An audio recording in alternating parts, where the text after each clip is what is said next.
Hey, what's up, listener? Thank you for pressing play this week on the Jock and Nerd podcast.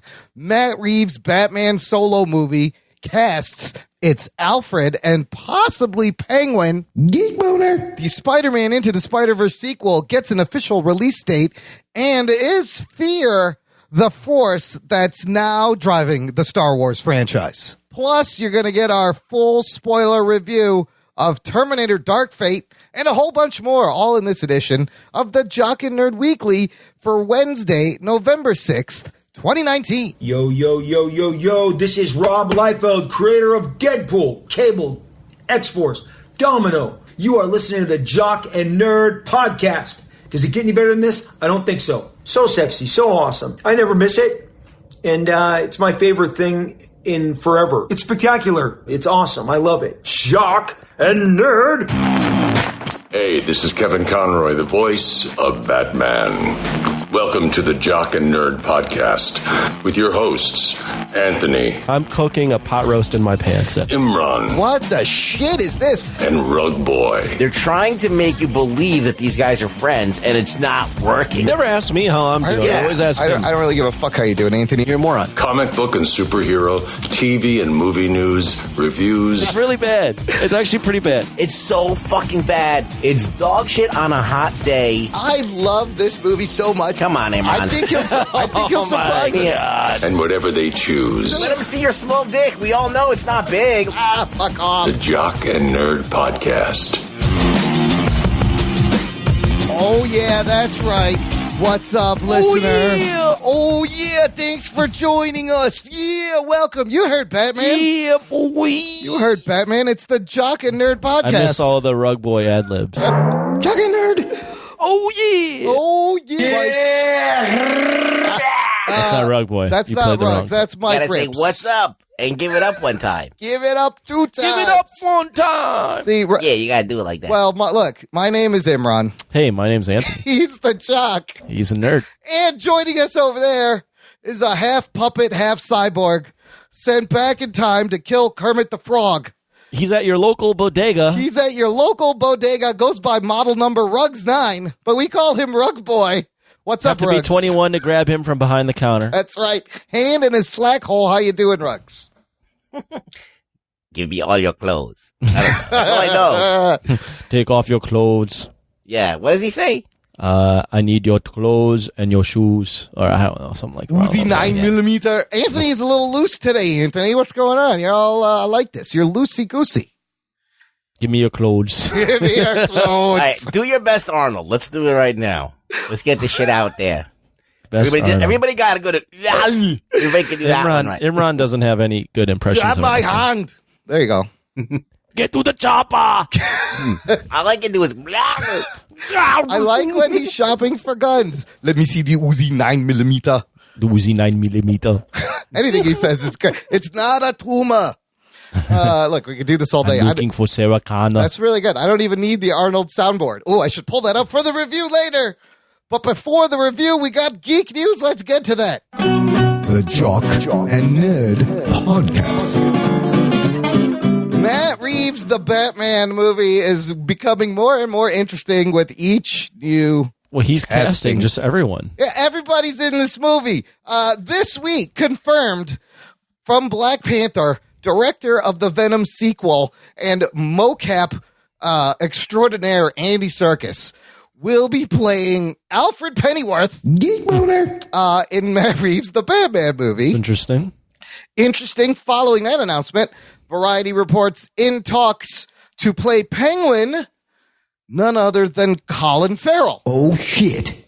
Very interesting picks. Bullseye. Which one do we... I mean, Serkis as Pennyworth, great, I guess.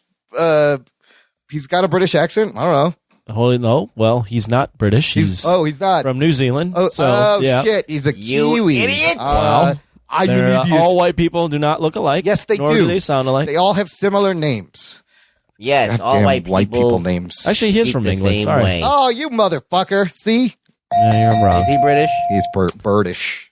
British. Is he British? I like he's getting more roles and not like a mocap face. Even though he's great at that.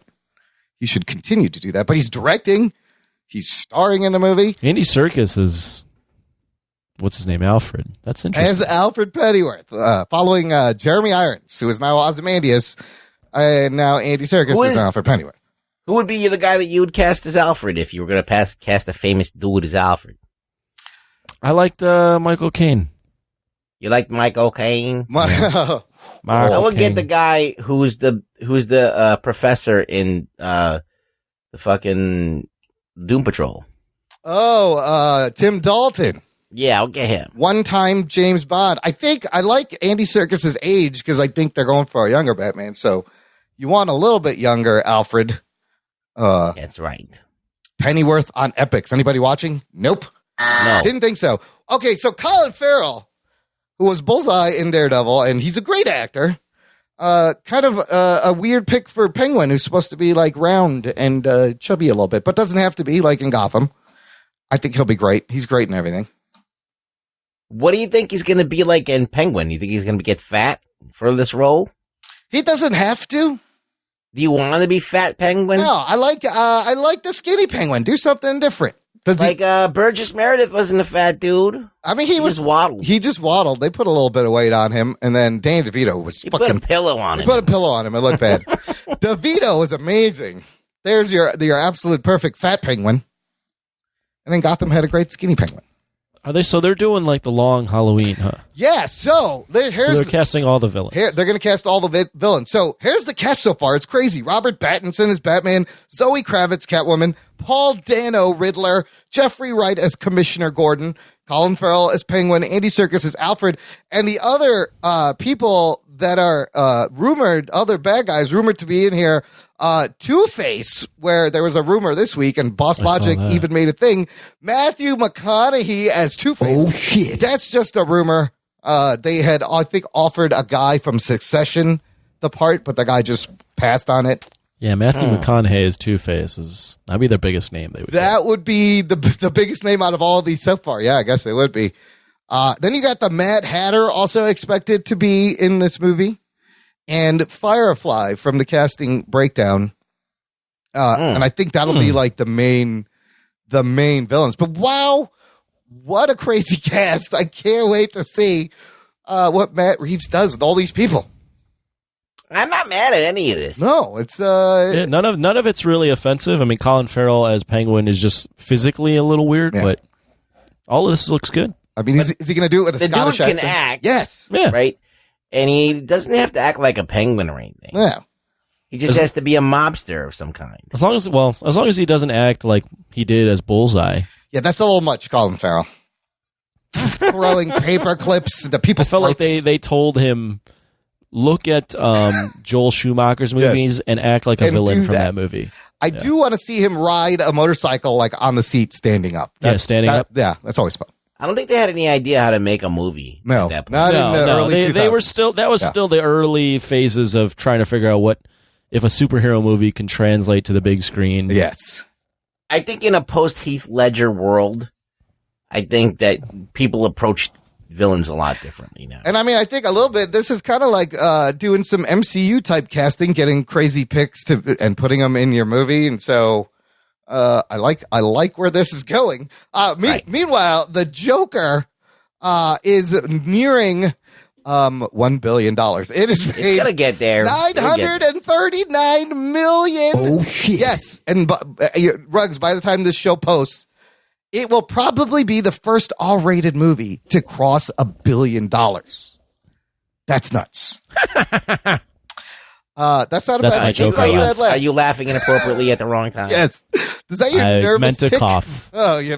I meant to sneeze and the laugh came out. That's very weird. I don't know why that's happening. So happy. I'm actually looking forward to this movie, this Batman. Yeah, right? It's interesting. We got a while. And I think a lot of, maybe not to speak too much for you, but I think the appeal for me is that instead of just going with one villain, they're like, fuck it. Throw them all in there. Let's just throw them all in here and see what happens. I like the idea of not having to explain and set up everything. Just fucking drop into the action. There's all these villains. Yeah. They're taking like, what are you? Where's the trigger? Swear to me. There's so many great lines. What are you? Oh, speaking of that, I got a new Rug Boy sound clip from last episode. What? There it is. Wait, you just played it? Yes. What? Say it again. That's it. There you go. Get the fuck out of here. What? I can just have Rugs talk to himself. Fuck that show. What? Floppy Jock. We can just have a whole show where Rug Boy Why is does it clips. seem like I'm so much further away from the mic there? What? Because you're always further away from the mic, you puppety fuck. Get up in there. It's hard. My hand gets tired. Swallow. I want you to deep throat that microphone. Listen. Which hand? The one that I'm using to turn off. Oh, shit. Listener, join the conversation. Let us know what you think of these Batman casting picks. Join our Facebook group. It's called the Jock and Nerd Nation. Spread the geekery. Spread the geekery. Spread your asshole. I don't know. Spread everything. Whoa. Spread the peanut Wow. butter. I'm doing that right now. Jesus Yes. Christ. Well, spread your slack hole. Sorry. Did I go too Why far? does this show get so sexual? All I don't the know. time? We always end up with dick and asshole jokes. It has it's tradition in the beginning of the show. That's you true. have to mention some kind of orifice at some point. Absolutely. I can't break Yeah. tradition, Anthony. Otherwise, Yeah. listeners will be confused. Join our group. It's closed. It's just for you. You get to meet all of our awesome geek listeners. Moving on, Spider-Man Into the Spider-Verse sequel has been given an official release date. It will be coming out April 8th, 2022. Just Yay. after my 40th birthday. I don't know. 41st? Yeah, no, I don't know what year. I don't even know how old I am. It's 40 flirf? 40 You are, flirf. 40 you are something. 72 years old. It'll be Don't lie. just after my 92nd birthday that I'll be able to take my walker into the theater and enjoy. You'll be able to enjoy a movie without your dentures, and no one will know that you No. are toothless. Yes, I'll buy some ice cream from the concession stand. So Yeah, ice cream I don't would be have to good. chew it. You can just gum it. I can't wait till I'm old and I get to watch Into the Spider-Verse, the sequel. They put out a tease that has a bunch of like logos that kind of maybe hint at who is going to be in the movie, but there's hundreds of Spider-Men from hundreds of Spider universes Are they just going to that you could put in here. Dan slots into the Spider-Verse? I mean, or they're whatever? already started it. They're kind of And Rug halfway Boy will there. just love all of it. Ruggs, are you excited for more Spider-Verse? Well, kind of yes and kind of no. Okay, a little bit of column A. Yeah, it's Little bit of kind of comedy. like it's conflicting because I like what they are doing with some of these characters, as far as making it an exciting, fun, animated adventure. But it's a lot of it's shit that I hate from Dan Slott, so it just kind of sours it for me. Lame.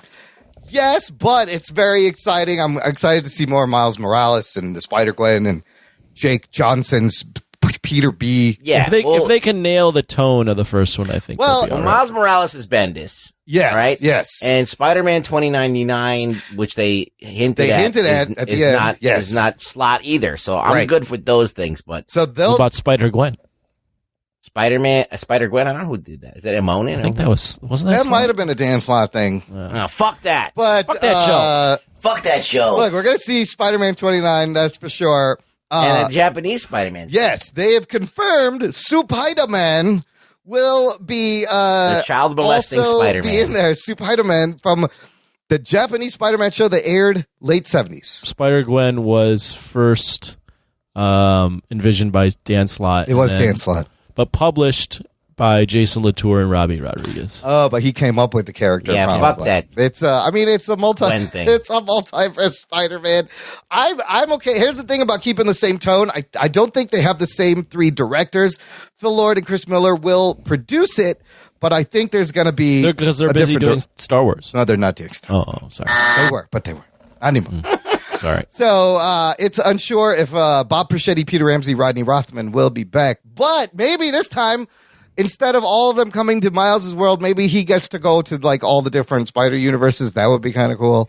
Do you think they're going to keep doing the blurry shit and the weird... frame rate? I mean, I know Yeah. some people complain maybe about seizures and they're photo light sensitive, and maybe you could I don't think they'll change that. tone down maybe you could tone it down a little bit. Yeah. Because there are I people find that annoying, guys. Yes. If you're listening, probably not. just So, smooth it out a little. You can also you don't need to do that. It's just a gimmick. Like, give me all the frames. Yeah. Why are you holding back frames? Yeah. We may also see like Lame. Lame. Spider-Woman, Jessica Drew.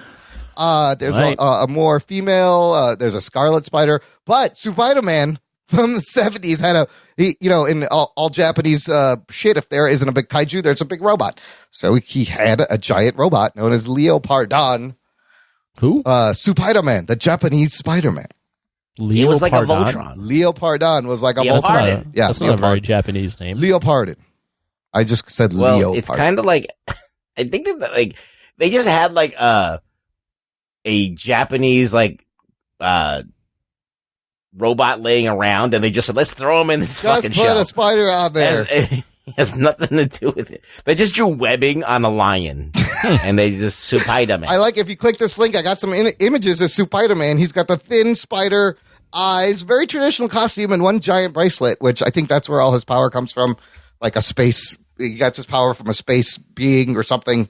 It's wacky. It's crazy. Lame. It's not lame. It's geek sloppy, John. No, it's just, I don't like Leopardon's weird open mouth.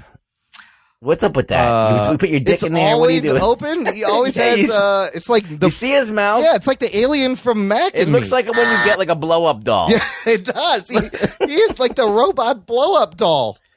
Like, they gotta fix that. They can't have, like, a blowhole. Remember the alien from Mac and Me? They just had dick-sucking O-lips the whole time. I was like, what is this? Why is this alien looking for a blowjob or to give a blowjob? Never watched the entire movie, even though we were supposed to watch it on a crossover yes, show. with 365 Flex, you watched some of it. You Is never that watched show it? still around? They're still going. They're still going. From Northumberland. Northumberland. I don't think they listen to our show anymore. Maybe they do. I don't know. Shout out. We're cheeky and we're fun and we're like movies and we fuck you. Don't they advertise on our show? Sometimes they play the promo, yeah.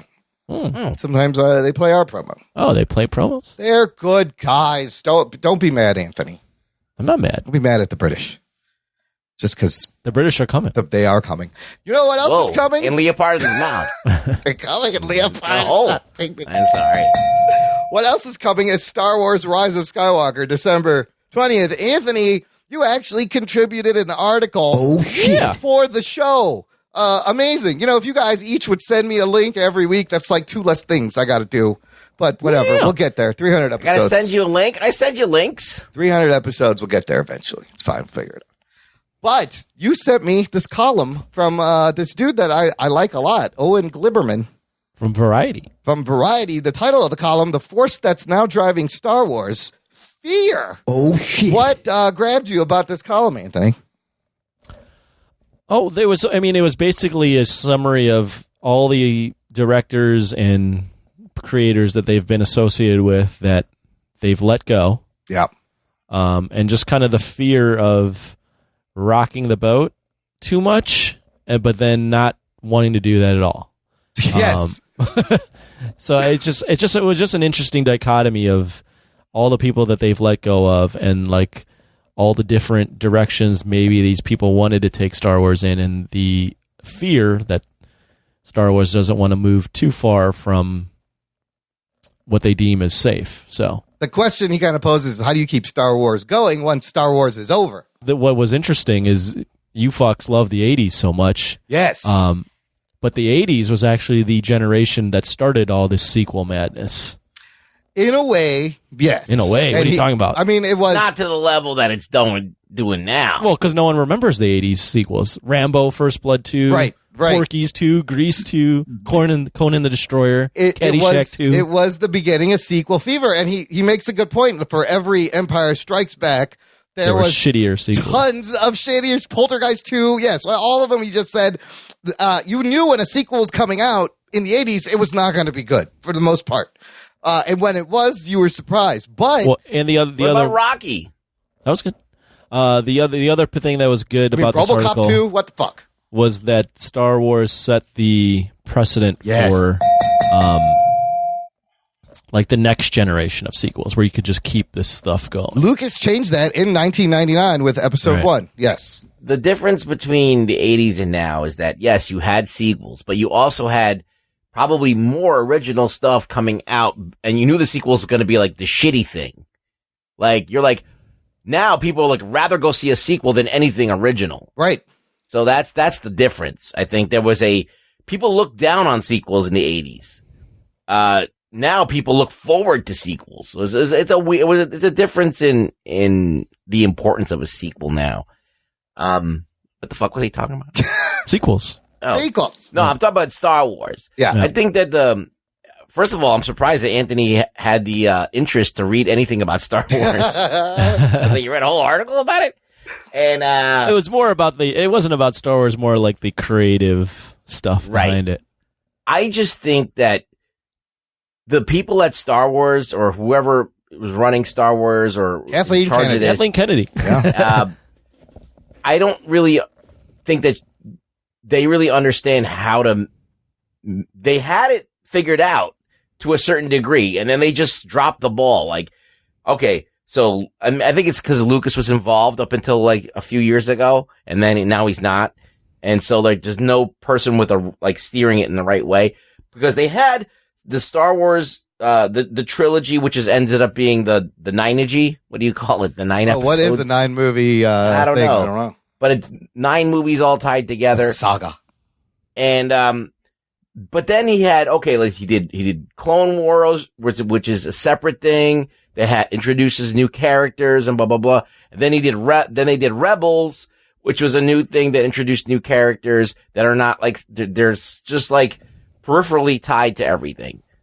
And what happened that was really bad, the thing that started to make a stench on everything, was that they decided to kind of fuck with the saga that was going on and derailing it, because they were so interested in introducing new characters into that saga that they basically they killed off and basically made all of these characters that were built throughout the saga like unimportant.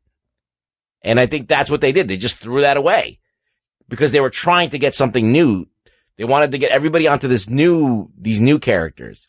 And I think the same thing happens to the Terminator. I was just going to say, that sounds like something we just watched. And I think that The Last Jedi is a lot like this Terminator movie.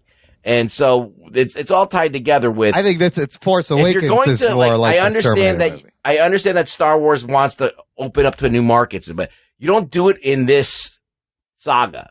You start a whole new saga. You do the Knights of the Old Republic. You do something completely different in some other era with a whole other cast of characters that's not really tied to this. So you're not stepping on the old lore. You're not like just fucking bastardizing it and making it moot and like all these things that people loved, like completely useless and have no meaning anymore. You've basically burned something down for no reason.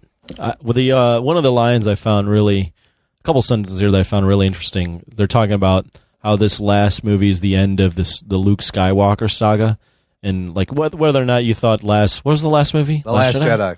You know, what are your opinion on that? This movie coming up is supposedly the last in this like Skywalker saga. Yep. Right. So like they're talking about the future in the saga, and they're like, but what does it mean? Does that mean now that the extended saga of Luke Skywalker is nearing its completion? The fear of making a mistake, of inventing the next age of Star Wars only to see the universe fall off a cliff cannot be overstated. Yep. That fear is immense. Billions and billions of dollars are on the table. Yep. And what I picked out of that was just they don't know what to do moving forward. I kind of don't envy Kathleen Kennedy right now because the fear is there. You see it in these firings. They right, and the fear is not only there, but you see the fear with the fact of the reaction to when they tried something different. Yeah. And again, not the biggest Star Wars fan, so they tried something crazy. Obviously, that didn't hit. So they're kind of like in a ground where they just don't know what the next move is. I'm surprised that Rian Johnson was given so much leeway, and he's still I feel like he's going to be on his way out too soon. I feel like that this third part of the trilogy was unnecessary. Yeah, and they could have just started from scratch somewhere else in the galaxy with a whole new cast of characters that weren't tied to the old films. I mean, they could have done it. Listen, first of all, I never would have thought after watching Return of the Jedi we would get to see all 9 fucking chapters of this story. But yeah, this last trilogy may be slightly disappointing. That's what Lucas did. Yeah. I mean, kind of. I mean, he went back and told Anakin's story. When we see Anakin, we just saw Darth Vader, and a lot of those other characters. Besides, like, Obi-Wan died in the first movie, you know what I mean? Yep, so, like, all these kind of, like, unused characters were being reused, not guys that we've been through 3 movies with. You know what I mean? So it was kind of a smart idea to do the prequels and tell that story. But weren't the prequels considered overall like kind of not? I wouldn't say a mistake, but more or less just not kind of underwhelming as a trilogy. Absolutely, because the fact that the actors and some of the lines just there were was so a lot of cringy. miscasting, but there was some original George Lucas shit in there, and you got to see Anakin become Vader, which I still think was fucking cool. But the pick of Hayden Christensen, and then to see little fucking Anakin as a boy is dumb. Like, if you follow Palpatine's story in it, like, if you look at it from his perspective, he's got the best story in the whole thing. He's this dude. Which is why they're bringing him back. He squirms his way to the top, and he becomes this fucking crazy, emperor. Plus, it gave you badass Yoda flipping around, slicing motherfuckers. Like, that's something I had been wanting to see for a while. And people have been wanting, like, the Jedi's not to be Skywalkers only. Yes, and then you see there's 1,000 Jedis, and are all aliens of every shape and color and creed. However, nothing after the original trilogy has been able to hit the high of the original trilogy. And I don't think they could do that as much as they want to try. Now, Ruggs, I do like your idea. What if future stories, you go back in this timeline, but you're just telling a different story that's happening somewhere else with the original Star Wars in the background? Yes, that was a great move, and it really felt like Star Wars. And so I feel like The Mandalorian, also set 5 years after Jedi, still has kind of that Wild West Jedi feel. Like Rebels, Star Wars Rebels, and the Clone Wars were great because they happened during the original trilogy. Well, yeah, they do. They happen during the original trilogy, but they're not in that story. Right. It's just background. They're in a separate story. They might like cross paths with one character, like randomly, like in Rogue One, like Darth Vader comes. Okay, he has to go. He attacks the ship. Yeah, but. It's like that's the only thing that's in the movie that ties it to the other ones. It's not like this big thing where like you're fucking with the lore and you're fucking with how the Jedis work. The legacy, what does it mean? Yeah, the whole legacy of it. I posted this to our Facebook page. Got a couple of comments from listeners. Bonner Demling commented, as much as I hope the last one is amazing, the good ones will always exist, and I won't let a bad finale ruin any of that for me. I like that. It's kind of like what I felt about Game of Thrones. Ish, And then Ken Anderson comments, I swear to Java, if Rey defeats Kylo with an off-screen surprise jump while C-3PO has a story arc ended suddenly, I'm going to burn my Kenner-era Falcon. Oh, shit. Burn it. Burn it all. Burn the past. Get rid of the past. Kill it if you have to. Just like he says. Finally, the biggest news this week, listener, you guys, speaking of The Mandalorian, Disney Plus finally fucking launches. Geek boner. November 12th in the US, Canada, and the Netherlands, and November 19th in Australia, West Cranford, and New Zealand. So, you guys, next week we'll be able to give our like quick thoughts on the app, and I say we review the Mandalorian pilot episode. Let's do it. That'll be out. Geek boner. Make it so. At launch. When is that? Next week? Yeah, Tuesday, November 12th. It is launching. Yes. So you got to get the app. I you haven't watched sign up. Watchmen other than the first episode. Oh, it's fucking great. Mandalorian will be there. Avengers Endgame will also be available at launch on Disney Plus. I want to watch that. Falcon and the Winter Soldier show has just started shooting for next year. It'll be out next year. And this supposedly ad-free streaming service is kind of we'll have one ad, but it won't be during the show. When you log in, you're going to see an ad for Stars on the login, kind of not an obtrusive ad. And the reason for this is Disney doesn't have the rights to some of their movies like Force Awakens. They had already licensed it to Stars. So the new arrangement for them to be able to have the Force Awakens on Disney Plus when it launches, they got to put a Stars ad out there. That's the arrangement. I think it's fair. It's not, and there's no. That's weird. It is a little weird. A lot of the Star Wars, the Star Wars movies have a different, really confusing licensing arrangements with other streaming channels. That seems and really fucking network. weird. So slowly they're gonna get it all back. But yeah, so you're gonna log into Disney Plus, and it's gonna be like sign up for Stars. And be like, what? Well, okay, just ignore that. Sign up for HBO. Sign up for HBO Max. So the streaming service will have almost everything. I found this interesting article from Good Housekeeping. Here's what's not going to be on Disney Plus. Apparently, there's a Twitter account called @NotOnDisneyPlus that's just listing things. How does this person know? I don't know, that are not on Disney Plus. Really new movies aren't going to be on there, like your live action Lion Kings, Toy Story 4, Aladdin. Some of the movies are streaming elsewhere, may not be on there. And then really old movies will not be on there. And I think if you're a 90s kid, this one's probably the most disappointing. No Mighty Ducks. Oh, shit. What? Yes. What? Get the fuck out of here. No, Homeward Bound, Cool Runnings, Angels on the Outfield, George of the Jungle, Air Bud. Air Bud is not on there? Yes, if you were hoping... Get the fuck out of here. If you were hoping to stream Air Bud on Tuesday, November 12th, listener, you are out of luck. Bullshit. So not everything is on there. That's some real big poppycock. But there will be floppy jock and poppycock. I can't wait. Download the app, install it, start watching.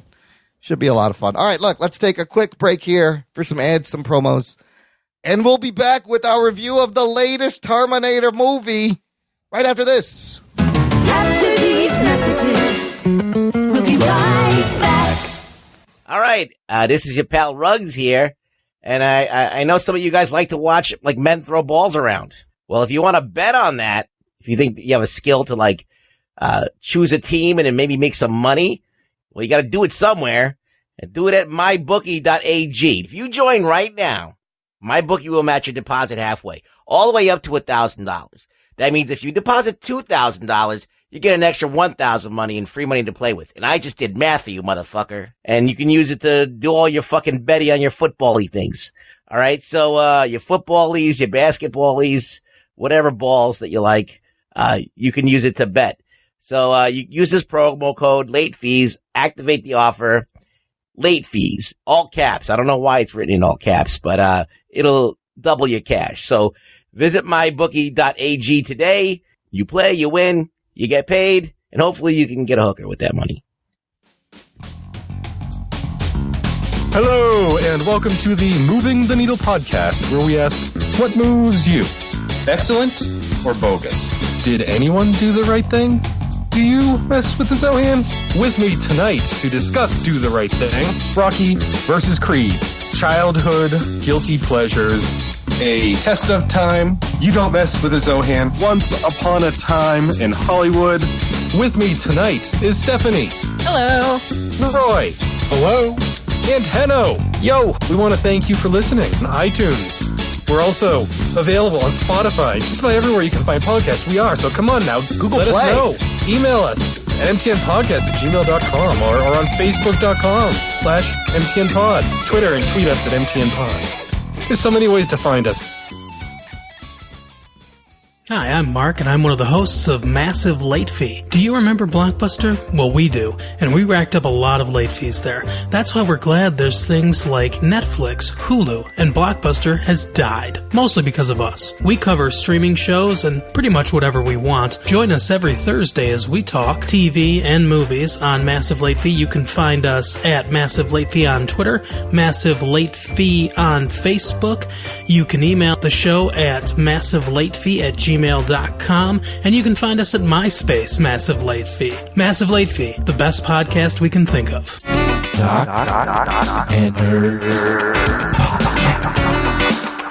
Listener, if you have been enjoying the show, there's only one thing to do. Join our fan club.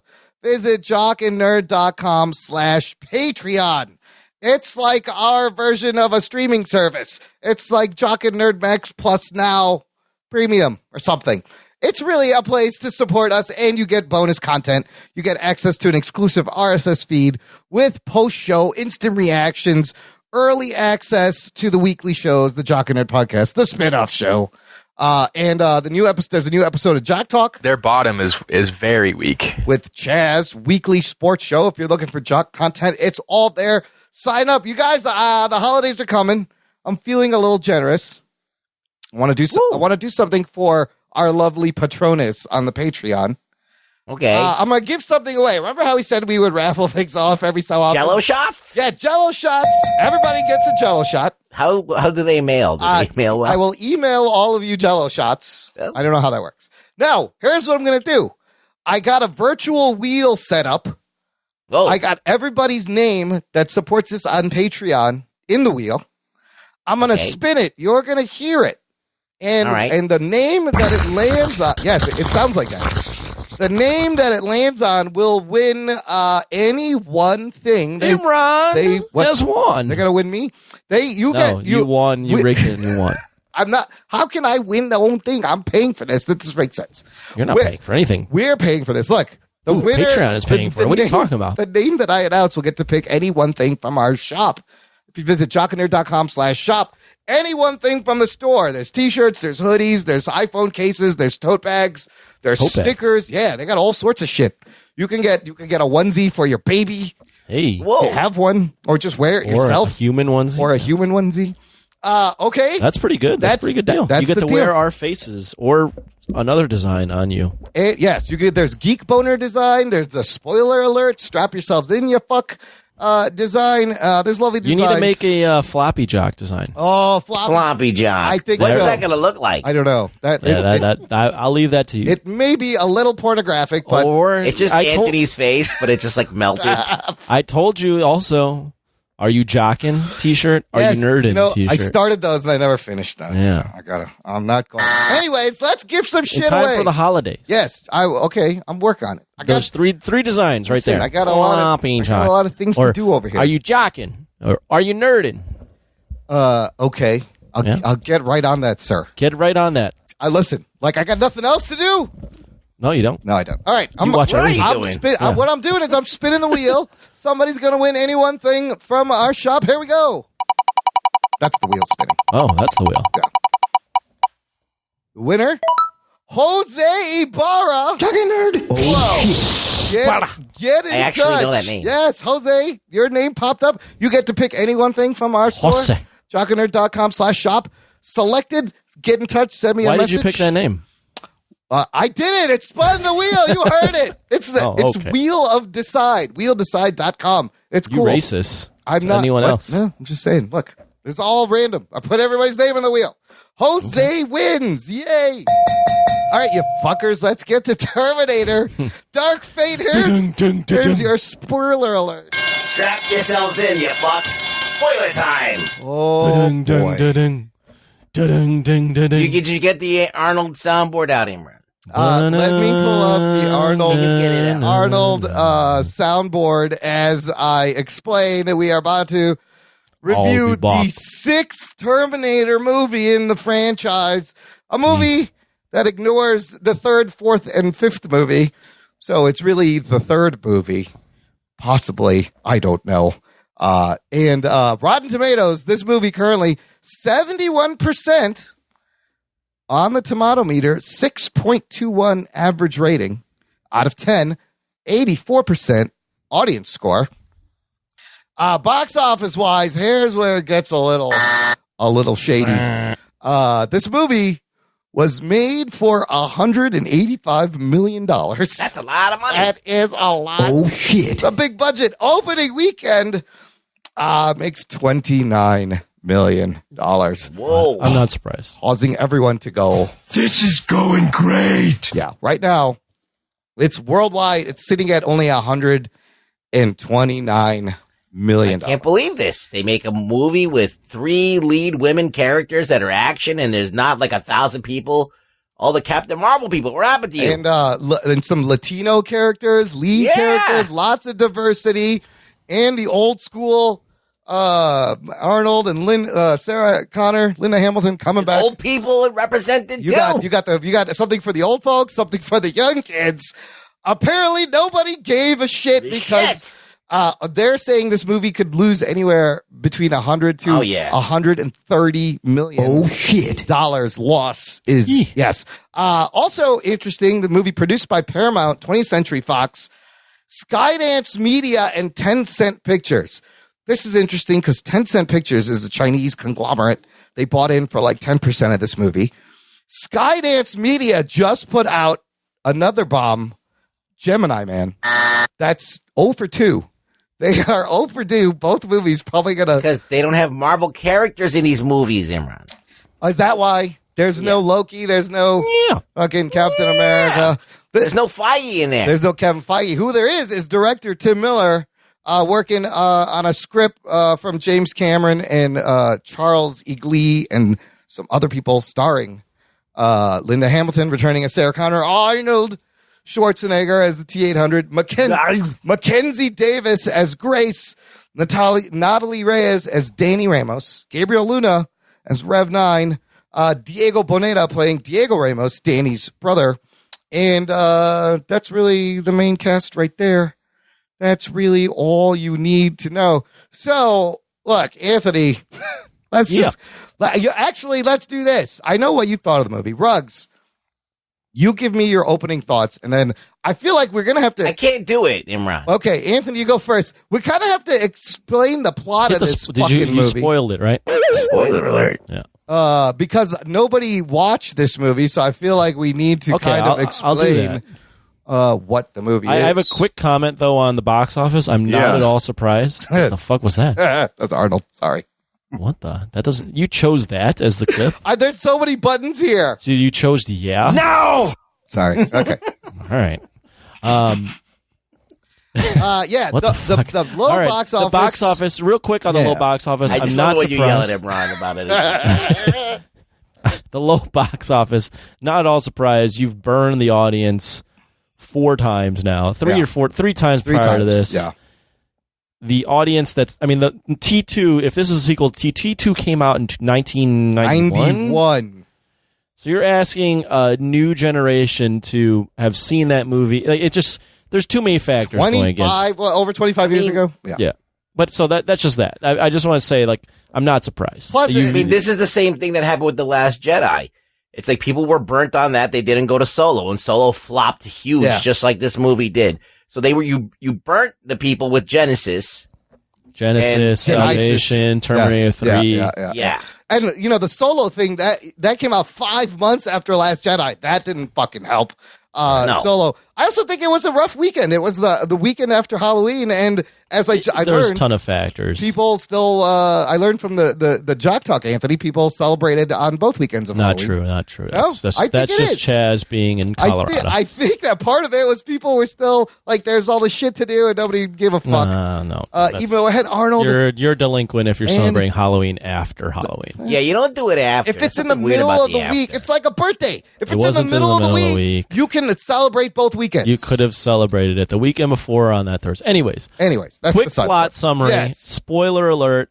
If you're listening to this now, I had a friend, actually, Marcus from Washington, D.C. Shout out to Marcus. Tell me that we spoil things way too quickly after hitting the spoiler alert button. Yeah, but we hit the spoiler alert button. Dude, you should bail out immediately. That's what the button's for. Appreciate you listening. Telling you now, we're spoiling this. Yeah. Quick plot of the movie. A sequel to T2 to ignore all the other ones. Within the first 5 minutes, John Connor, there's a prologue where John Connor's a little kid, and Linda Hamilton's still young Linda Hamilton, and a Terminator sent by Skynet. The T-800, Arnold Schwarzenegger, was sent by Skynet prior to them getting rid of erasing that future, kills John Connor.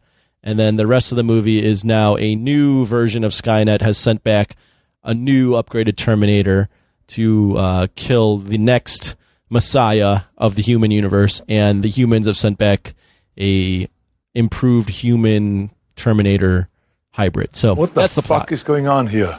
It's you. If you've seen Terminators 1 through 3 or Genesis, is basically the same exact plot. It's pretty much yes. It's so yes. My initial thoughts. Yeah. I thought this was the best movie since Terminator 2. Oh shit. But that's not a very high bar to climb. I thought Terminator 3 was entertaining as well. So I thought it was a very entertaining movie. Well-directed action. I liked the new Terminators, both of them. I liked Mackenzie Dern most. Mackenzie Davis, sorry. Mackenzie Dern is a UFC fighter. Oh, really? Okay. Sorry. I liked seeing the band back together. But, and we'll get into it more later, I had this just weird feeling throughout the entire film because they basically Alien 3'd Yeah. the whole plot of Terminator 2. So I just couldn't shake the feeling of, you fucked me. If this is supposed to be a sequel to Terminator 2, you basically erased all the emotional investment I had in Terminator 2 within the first minute, and then didn't make up for it or didn't provide a resolution to it that was worthy of doing that throughout the entire film. So Alien 3 was, you were like, oh, I wonder what Newt's been up to this whole time. Oh, she did. I mean, there were just scenes where I'm watching Linda Hamilton have bickering with this new version of the Arnold Schwarzenegger Terminator. I'm like, this is not where we were left off at Terminator 2. They were a family. What are we doing here? What's going on? This is okay. So yeah. Okay. I'll get into more of my thoughts later, but that really bugged me throughout the entire film. All right. It bugged me so much that it's going to affect my rating of the film. Did it affect? So it did affect your enjoyment of everything that happens. Yeah, afterwards. because it was competently directed and there's a lot of good action. But that's a fucking shocking fucking opening.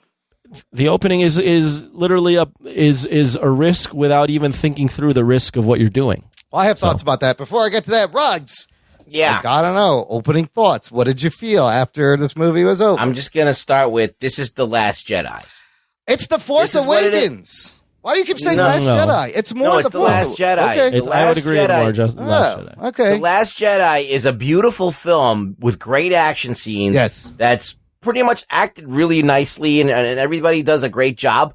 But what they do with the story, what they do to the legacy, what they do with the logic of why they would do the things that they do, and the ultimate payoff of what it is, it's The Last Jedi. It completely shits on everything, and it's beautiful to watch, and you're entertained the whole time, but you're like, once you leave, you just keep getting more and more mad at the film. But isn't that, that's what happened. Is it not also The Force Awakens where it's a do-over of a movie from 30 years ago? Yes, but I mean, it's like, it's the Last Jedi is the outcome that was bad. Like, Force Awakens was promise. You're like, okay, we can go a lot of places from here. I see. And okay. The Last Jedi destroys all of that promise. Oh, okay. So, and basically, I felt that way, like after John Connor dies, I was like, okay, I'm getting over it. I'm going to watch the rest of this movie because like, I know that there's more shit going to happen. Maybe they're going to figure out a way to get out of this loop or whatever. Like, let's get in this. So then I'm watching the movie and I'm like, oh shit, the action's pretty fucking good. Yeah. Fucking this, I like this like enhanced human, and I like this and I like that. And then Arnold is funny, and all of these things are cool. And then Linda Hamilton comes out, and she's badass. And I'm like, oh, she's still fucking badass. This is awesome. And so there's parts of it where I was like, oh, I'm into this. But, like, I just couldn't shake it. Every time I thought about it, I got more and more mad at the movie. And then I fucking started hating this movie. Oh, no. So it was I'm very conflicted, just like The Last Jedi. But, you know, after the post-mortem of Last Jedi, I know, like, that movie, it ruined that, the idea of having another trilogy. And this movie ruins a lot of what Terminator sets up and the legacy of it. And you can't just come away with it and be like, okay, I like that movie, unless you don't care about Terminator. If you don't care about Terminator at all and you don't give a shit what happens and you're just like, want to see a cool action movie, you're still going to have problems with logic here, but you might be able to get over those enough to enjoy it. And I think a lot of people did. Because a lot of people don't care about Terminator as much as old fucks that are in their, like, 30s, you know? Okay. I do care about Terminator, and I still liked the movie. I didn't love it. Am I surprised that you like a movie? Like it. I did think it was, the best since Terminator 2. And I think we're all going to say the same things that we liked was... Tim Miller's directing was pretty good. The actions, the set pieces are great. It's a competently made film. You can follow the action. Like the plane sequence could have been a mess, but I was surprised. Like you could actually follow what's going on. Mackenzie Davis is badass. Really didn't think I was going to like her, Yeah, but I think that she's carved herself out maybe like a little spot if she wants she it. did a great job. Arnold's hilarious. She might never do another action film again, but you never know. I think the weakest cast member was the girl playing Danny Ramos. Yeah. It's the one I didn't buy at all that she was going to be the future leader. No, you don't buy her as a future leader. And some of the CG is iffy, and that's where also I have problems with the movie. But I wasn't mad at it. The opening, it didn't occur to me afterwards. When I was watching the opening, I was like, holy shit. I was like, okay, well, that's different. They tried 3 movies to continue John Connor's story. And they're like, you know what? This time, we're just going to fucking kill him. And apparently, That was James Cameron's idea. Oh, shit. Bad idea. From James Cameron himself. It's a bad idea. Let me interject real quick.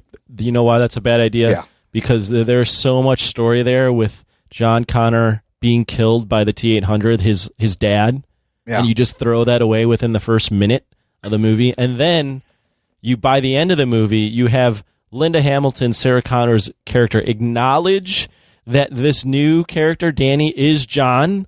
What the fuck is the point of this? What? Why would you kill him when you go, and then you go, this character is now John? That was so stupid. It literally, for me, kills the entire movie. Not only that, this movie acts like those other movies don't exist. Like Salvation, I at least respect because they were like trying a new direction. But this movie acts like those other movies don't exist. Yet this movie is entirely derivative off of what those entire other movies did, which is send someone back to kill the antagonist or the protagonist in the present. Send someone back to help protect them. Like they're acting like this never happened in the prior 4 movies, and it's always a chase. But it always happens. Yeah, it's always a chase. Yes, it's very competently directed, and yes, it's good action. But we've seen this, and you add the stench of nuking the first 2 movies within the first minute. Yeah, I think that there's so many things that they did here that are just ass backwards or unoriginal, and kind of we've seen them before in other movies, so and done better sometimes. So it's like you've seen them in Terminator movies. Yeah, I mean, in other Terminator movies. Like a lot of this shit, like a lot of it was from Terminator 3. Like the way that they killed the bad guy. Yeah, there's everything. fan service and Easter eggs to like all the movies, and they redo a lot of things. For some reason, though, I wasn't as mad as this as I was at Force Awakens for basically making the same movie again. I think a lot of the appeal is the band is back together, right? It was like, great. It's cool to see Linda Hamilton back.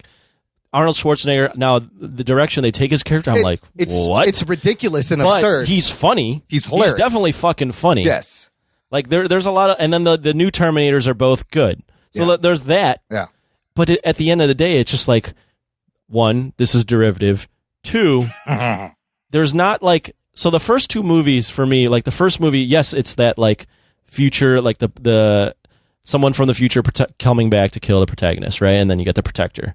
But it's also a love story at its core, right? Yep. The second movie, same thing, but it's a story at its core. It's about a family being built. Yeah. This movie, what is at its core? It's just that John Connor is now being replaced as Danny, right? There's no like love story. No. There's no family being built. And it's not tied. It's not tied into what happens as. See, the brilliant things about the first 2 Terminator movies. Okay, so the first movie is that John Connor sends Kyle Reese back to protect him because they've discovered time travel. Right. And now they have to stop the Terminators from not only killing them in the present, but going back and taking him out from when he was a kid or before he was born. Yeah. Right. And then by sending Reese back, he actually sends his dad, the person who's supposed to be his dad. And that's like kind of like a nice twist. Like, time loop. It's a time loop. So then the next thing is that, okay, they send back another Terminator to kill him at a separate time, but they're focused on, at this point, which sets the whole plot in motion, where free Sarah Connor and they go and destroy the beginnings of Skynet. Right. Okay. It's linked to the first Terminator because the first Terminator got sent back.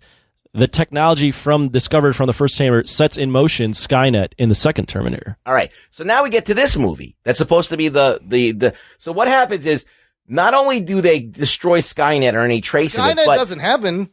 All right, but just shut up. All right, but they introduce John Connor to what a Terminator is, and now his mother, being a military expert and whatever, all that stuff is now going to make John Connor, if anything ever happens, the best trained person, along with his mother, to basically. So Sarah Connor is the hero of both movies.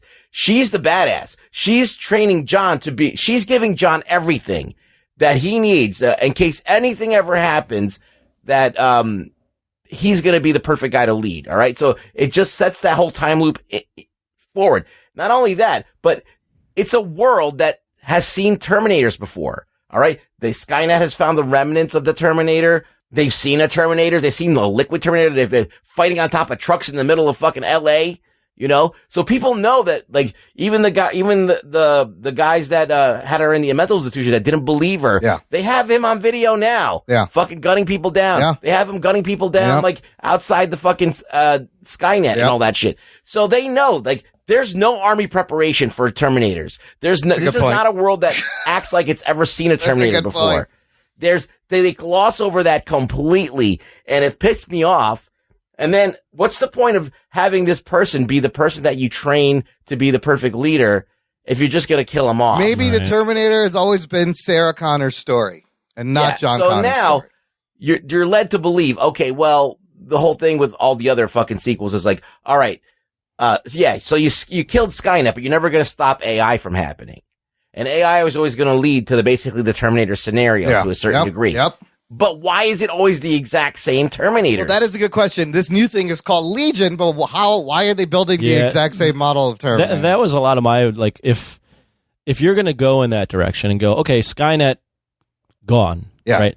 By the way, that line that Sarah Linda Hamilton goes, I saved 3 billion people. You're welcome. Yeah. Well, you didn't, because you just nuked that by going Legion comes by and is basically the same thing. So that line doesn't work either. Anyways, if you're going to, like, basically get rid of Skynet, then experiment a little. Send back something that isn't a Terminator. Yeah. Do something different. Why does it have to be completely derivative off the last 5 movies that you've had? They just combined. They like, keep just sending combined all T-1000 with the other like, Terminator. You're just doing the same. Like, if you're going to go in the direction of Skynet's gone, John Connor's dead. Yeah. Why isn't this movie something different than what we've Completely seen? different. Well, in the future, you saw the Terminators had like the tentacle metal tentacles. That's a little, but different. they didn't use They that. didn't use it at all.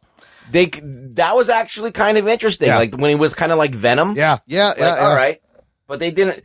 All they did was they colored the Terminator black. They made the That's all they silver did. liquid Terminator black. Put him on top of which I mean, the direction I would have taken it is go full Matrix and go, wait a minute, they discover that they're not in a real world.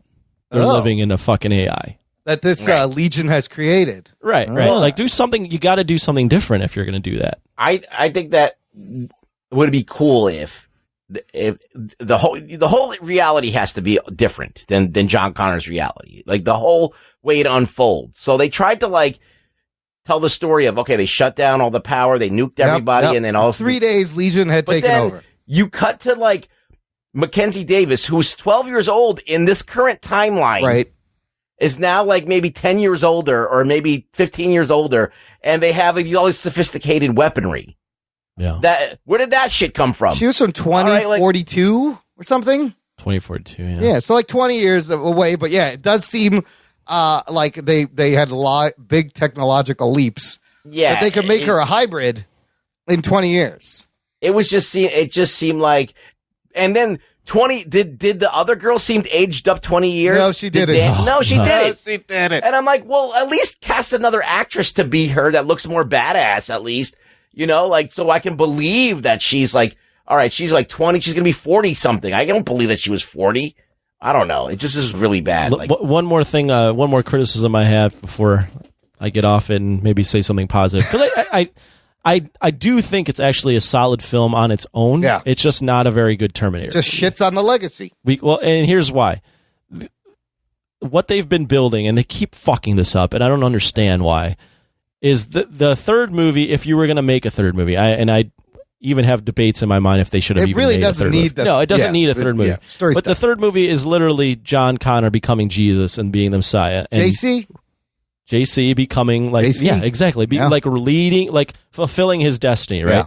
But every movie after the second movie has fucked on that, is shit on that. Yep. The third movie made John Connor a complete pussy. He's hiding in dog cages off the grid. Yeah. The fourth movie, Terminator Salvation, I thought was going to be that movie, yet they focused half of that movie on Sam Worthington's It was supposed character to be being about Marcus Wright. But right, then Marcus Wright. Yeah, exactly. The hybrid. Who is like Mackenzie Davis's Terminator in this movie, yes. So then the Genesis, they fuck you and go, hey, John Connor is now a Terminator. Yeah, that's the worst. That sucks. That was the now worst. you go in this movie and you go, hey, John Connor, look, Edward Furlong is back. We kill him in the first minute. Like, we keep doing the fuck. Yes. We keep subverting expectations in the exact wrong way. Sometimes you just got to give the audience what they want, and they've built John Connor as a messiah, and for 4 movies, they fucked him over and over and over again. And they've tried to redo the timeline each movie and fucked it up. That's why I thought it was kind of refreshing. They're like, you know what? We're just killing John and go in a different direction. But then once you do that, the whole point of the Terminator movies are gone because he's not important. Right. He's not. Yeah, well, he's not. They're just you fucked the first 2 movies. Someone else will rise to fight the Terminators, and you just create a different timeline. All that shit he went through in the second movie, all It's completely that drama pointless. and stress. All the stuff that Kyle Reese had to do to protect him. It's not, though, because Skynet didn't happen. That was the point. It doesn't matter because Skynet didn't happen. Just something else happened. Someone else would have risen up, I guess. Right. But none of that. What that says, Imran, is none of it matters. But that's what you also- saw in the first 2 movies doesn't matter because it's inevitable, and someone else will rise Yeah, up. Skynet's going to happen anyway, But see, right? that's the point. So is there if will always by that be same a logic, leader. someone else is going to rise to fight them. Yeah, there will always be an AI, and there will always be another But leader. then what does that do, Imran, to the first 2 movies? I don't know. They're still there. They're there, but if this is a Terminator sequel, it fucks that. Yeah. All right, let's say, for example, Imran, you knew the future. Yeah. You knew that if we fuck around with technology, they're going to eventually come and kill us. Wouldn't the next Terminator movie be about preventing like AIs? It should be Sarah Connor going to any place that anybody has a computer and blowing them up, like showing up at MIT and fucking being a terrorist or something like that. She was busy hunting Terminators for 25 years. Right. But you don't get to see any of that. I know. How did she kill those by herself? Let me just equate to like human history, right? Like Abraham Lincoln's a pretty important person in America, right? Sure. What if you would have gone, you know what? He didn't do that, but someone else would have done it. Eventually it would have happened, right? Yeah. That just lessens the importance of like that person, that character, right? Or you just go, Martin, that civil rights movement. Yeah. Martin Luther King. Someone else would have done it. Like Columbus. Right. It's an inevitability. Like at that point in time, people were sailing around the world, and eventually somebody would stumble upon, and the whole fucking colonization of America would have happened. So it's like almost like it's like it was inevitable. But it's fate. Us as humans, though, like to celebrate a moment, right? And then you fuck that moment. Dude, that de-aging, first of all, was amazing. Oh, it was great. I was like, the de-aging was great. I was like, how are they doing this? What the fuck am I watching? I didn't know. I was like, are they using stock footage? Yeah, that's How was what Edward I Furlong thought. look like that? No, I think they put his face on a kid's body and made him look really young. That was pretty good. And she looked they like probably hot. did that face swappy thing. Yeah. So I mean, we've been beating the fucking beginning of the plot. What did you guys think of the Terminator now realizing human emotion? Let's talk about what happens. That doesn't make sense in canon either, because in Terminator 2, they had to fuck around with a chip and take it out of him, and he had to be reprogrammed. It was an extra to be scene, that though. way. It was an extra scene, so whether it's not canon or not, did his self-learning chip is already flipped on in this new model? Maybe they turned it on before they sent him back. Maybe. I enjoyed it. Yeah. It just was hard for me to like. It was just hard because if this is again a sequel to Terminator 2, this character, now I've grown to like this character as John Connor's dad, and yet this character killed him. Someone else's dad. Killed him. Yeah. And now is this? I mean, he was funny for sure, and I enjoy this line where he's like, "The relationship is not physical." Yeah. They're like, don't they notice your? I was like, how would they not notice? Don't they notice you're 400 pounds? Yeah. I mean, I enjoyed it. It was an interesting turn. I wasn't expecting the fact that he would just be like, I have no purpose. Now I'm like going to, I realize the consequences of my actions. It's still hard for me to get over the first part. About killing John Connor. There should have been they could have bypassed the fact that he had emotions to more of a logistical reason for doing this. And he also gave Sarah Connor a sense of purpose by sending her coordinates over the last 30 years. Yeah, well, that's another thing that's logically weird because, okay, understood that that Carl might have had some kind of a knowledge of where the other Terminators were logistically going to be. He could recognize like the change in space time or something. Yeah, he's got like a little but blip. the new Terminator, he shouldn't have seen coming. Right, because it's not Skynet. It's not Skynet. Yeah, that's a good point. Like, I would probably, if I was Skynet, I would probably, upload Change all the information of the frequency. battle plan to the Terminators. Yeah. So they're aware there's other Terminators around. They're aware that, if they're out doing their mission, there might be other Terminators they're going to come in contact Maybe he with. just notices the temporal distortions. That's probably what it was. That's not something that makes any sense in this universe. Well, look, okay, the idea is fascinating. The fact that this Terminator that was sent before Skynet ended shoots John, his mission is done. What does a Terminator do when they're stuck in this time and their mission is done? Well, he starts a family and he installs and sells drapes. Oh, shit. Which is fucking hilarious. In the other version, he built another time machine, right? In the Genesis, right? Oh, did he? I don't even remember That made fucking sense. Genesis. It was so ridiculous. In Genesis, So he it's- raised her. It's a raised girl. ridiculous thing, but the human performance is great. And one of my favorite lines in the whole movie is him talking to Danny, where he's like, he wanted to install solid drapes in a little girl's room. I told him, don't do it. Use patterns. You need butterflies. I was like, that's fucking hilarious right there. And then when Sarah Connor's like, I'm not fucking calling you Carl. That's a great line too.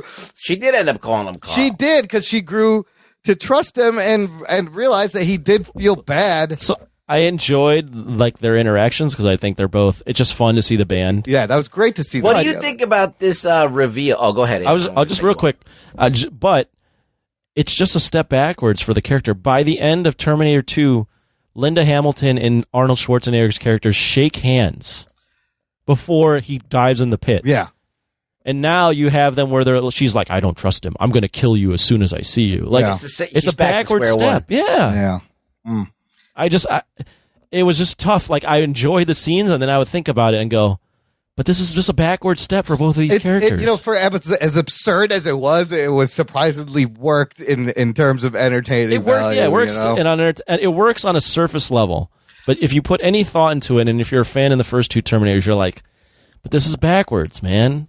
Ruggs, what were you going to say? What do you think of the Rex, reveal? What do you think of the reveal, the ham-fisted reveal that Danny was the hero all along? She's not not her going to womb? give birth to the next John Connor. She is the John Connor. Grace tells her. Wasn't it? I felt like a woman's empowerment thing again, right? You're not going to give birth to the man. Yeah, you are the man. But I just think that, if I'm Mackenzie Davis's character, if I'm Grace, that's the first thing I'm going to tell her. I'm like, you're the leader of the Yeah. Why would I keep that a secret? It's like they only did that to make it a moment. There was a throwaway line where they were like, you wouldn't be able to handle it. You told me you wouldn't be able to handle it. Oh, so essentially, Danny creates herself by sending Grace back to die.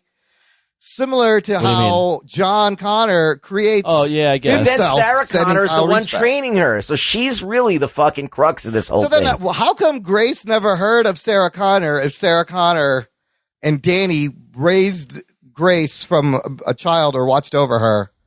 I don't know. It doesn't make sense. She shouldn't be who she is without Sarah Connor. Right. Yeah, that's actually a pretty good point. I didn't even think of that. It gets really timey-wimey confusing if you break it down. It's just really badly written. Yes. And maybe it's done by design to make a reveal, but I feel like that's very clumsy. I'm like, okay, Mackenzie Davis should tell the girl right off the bat that she's obviously protecting her. It's not like a secret. She lets her brother die. All these things happen. I'm like, oh, you're important for this reason. Yeah. And, it'll organically happen. It's a similar Kyle Reese time loop. I mean, it's exactly Terminator 1. Yeah, and I think that also, Sarah Connor, a woman has always been the hero in these movies. Yes. To make the point about the womb, it's ridiculous. Because, as I said, John Connor is nothing without Sarah Connor. Yeah. And neither is this woman. Sarah Connor is still That's why I think the hero Terminator of this movie. has always been the story of Sarah Connor and not anyone else. There were one thing I thought was kind of laughable was she got thrown around so much. How old is she? 70? I was like, oh, she'd be dead after that. Oh, she'd be dead after that. I have no idea how old she is. Nothing. I had actually no idea. She was fine. I think, how old is Sarah Connor? Linda Hamilton. Well, the problem with that, why the plot doesn't make sense, is they keep going back to the derivative storyline of time travel. She's 63. And if you keep doing that, you're going to write yourself into a hole. And that's what they're doing. I mean, it's hard. And like it didn't, the story ends at Terminator 2. The story, that's why Salvation is like such a disappointment for me. Because like they actually at least took a risk. Yeah, that was not a chase movie. It's not a chase movie. It's not it's not that. They actually went in the direction that like, oh, this is the logical next. Let's see that future. They just fucking fumble the ball so badly. Well, I think that problem was they based everything on Marcus Wright, but then they're like, oh shit, Christian Bale is a big name. That movie, the one of the endings. Did you guys hear this? They switched it, right? One of the endings was Marcus Wright, or John Connor was on the operating table. Marcus Wright gives him his heart. Oh shit. Right? Wow. That's what happens in this that's what happens in Salvation. He gives him his heart. Yeah. Then John Connor wakes up, eyes go red, and he shoots everyone out on all the humans next to him. So he becomes a Terminator. Yeah, that was bad. What the fuck was that? Is this Schwarzenegger? This is a really bad soundboard. Soundboards, yeah. Yeah, this is not a good one. What was that? Was that a Muppet? It was supposed to be him. What's this one? Hold on. You cold-blooded bastard. That's not bad. Oh, that's not bad. That's not a bad one. But come on, don't bullshit me. Come on. Come on. It's just the come on. They cut it out. This is a really bad Who is your daddy, and what does he do? That's good. At one point, I thought they were going to make a commentary on the statement of detention camps on the border, where Mackenzie Davis kind of realizes, oh, these people are being treated like Legion treats us in the future. I should probably free them all. But no, they don't. Well, to their defense, Terminator 1 and Terminator 2 never were a commentary on society. Right. Do you think it hurt them trying to squish this in? I mean, they essentially use a detention There's center a lot of squishing stuff as a set piece. It was whatever. I mean, it is squished in, but Terminator's never been about like commenting on the politics of the era it's made. About a relentless killing. Well, no, it's on the surface about a relentless chase, but on the, like I said, on the deeper level, it's about family or like a deeper relationship or some sort of like human element that like we all can relate to. That was completely missing in this movie. None of the characters, like Sarah Connor's just been stuck as this badass for 30 years hunting robots. Which is fine. Like, that's a logical progression for the character. I mean, but the way she changes. What about that guy that she knew in the military that had no backstory? Yeah, what was his deal? And then Major Dean gets him the EMP device. The one black dude in the movie. Yeah. That was strange as fuck. I know Cameron has plans for a trilogy, and he may have, but clearly the numbers show nobody gives a fuck. He may have to scrap those plans or do something different. I was actually pleasantly surprised with Gabriel Luna. He did it, yeah. He did fine. A good job. He was good. He was relentless, and he did fine. I enjoyed like how quick he can be. Some of the stuff I was just like, man. In T2, they made these battles look way better. Well, that's crazy. Yes, so there's two things that they did in the first two movies that 30 years later, I don't know why it's gotten worse. First of all, the first movie, every time he thought he was down, he would fucking show up again. You were like, oh shit, and it was like a horror movie. It caught you off guard. The stunts, the practical stunts in the second movie still hold up. The CG in this movie is good, but like it's kind of removes you from the impact. It's a little shiny. Yeah. You know it's fake. You can't. It's a little too rubbery at times. Yeah, you can't invest. Why couldn't they just use real cars, real sets, like the fucking stunts in T2 are so real because they did drive that fucking cab off the bridge into the thing. They blew all that shit up, and now the Reliance. Terminator's known for its epic chase scenes. That's one of the hallmarks of a Terminator franchise. Right, it's always a chase movie. Well, I'm saying like a chase with like vehicles. Yeah. And I mean, they do the same thing they did in the other movies. There's a highway chase. There's a helicopter chase. There's a plane chase. A lot of the same shit. So there's an underwater scene. There's a lot of shit going on in this movie. Oh yeah, that's right. They're fighting underwater, which is something Tim Miller said James Cameron always wanted to do. He said that Cameron gave him like a list of like, here are some action scenes I've always wanted to do in a Terminator movie, never got around to. For me, it's kind of a shame because like Mackenzie Davis is very interesting. I want to see more of her. Yeah, and getting all the characters back is very interesting, and like even. Like the idea of a new world order with a new Skynet is kind of interesting, but like just that first fucking scene. They never. And if you would have done something worthy of like replacing that, but to just go, what else could Danny is the new John Connor, really fucks what me. What could you have done to get to that same point without killing John Connor? Without killing John Connor? Yeah. Well, I mean, if you're doing a sequel to T2, you got to continue the story of John Connor. Yeah, but if he stops Skynet, it doesn't happen. Yeah, he's going to sell drapes. So we're already in a catch-22 because there shouldn't be a third movie. Right. None of these movies should happen. Right. This movie shouldn't happen. But I mean, you could make a third movie, but not like this. You make a third movie of John Connor and his mom. Taking out places that have robotics or whatever. And then like all AI, just destroying anything that's AI. Being a terrorist. And maybe by doing that, they somehow start this shit. Right. Yeah, maybe. And then you can cut through time, and then you can see how like they fucking were the catalyst of the whole time, or something. And also, why do they continue to waste ammunition on Terminators when they know it doesn't fucking do anything? They just keep shooting a point blank. It's doing nothing. It does stop them momentarily. I thought about down. That. Yeah. Like you're wasting a lot of ammunition here. I did enjoy some of the Easter eggs and fan service bits, like. Linda says, I'll be back. It's fine. She had it was just like a throwaway line. I like how come with me if you want to live becomes come with me and you're dead meat in 30 seconds. The line about, if you put 100 dead cops between you and a Terminator or 100 cops, you're going to have 100 dead cops, which is kind of like him shooting all the cops in T2. I don't mean to shit on your Easter eggs. Yeah. They're good. I agree.